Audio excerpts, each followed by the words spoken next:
Favourite serials இனி டிவிக்கு முன்பே சன் நெக்ஸ்ட் ஆப்ல ஜாலியா எல்லாருக்கும் முன்னாடியே பாருங்க. இப்பவே சன் நெக்ஸ்ட் ஆப்பை டவுன்லோட் பண்ணி சப்ஸ்கிரைப் பண்ணுங்க.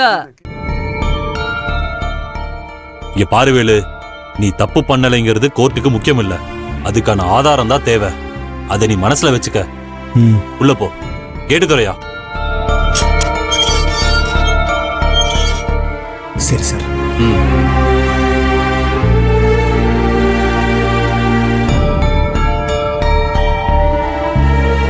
என்னப்பா வேலு, மறுபடியும் ஜெயிலுக்கு வந்துட்ட? உனக்கு இன்னைக்கு பெயில் கிடைச்சிருன்னு சொன்னியாப்பா? என்னப்பா ஆச்சு? எதுவும் பேசாம இருக்க?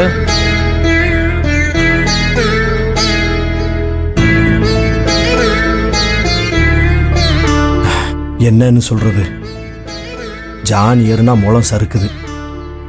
ஜட்ஜி இன்னைக்கு பெயில் கொடுக்குற நிலைமைக்கு வந்துட்டாரு.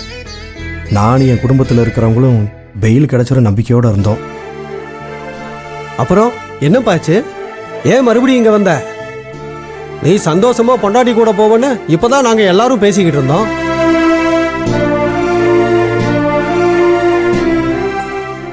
ஆமா, பெயில் கிடைக்க போற நேரத்தில் அந்த பிரம்மா ஏதோ கௌதம் மாதிரி ஒரு பாடி கிடக்குதுன்னு சொல்லி ஃபோன் அடிச்சிட்டான்.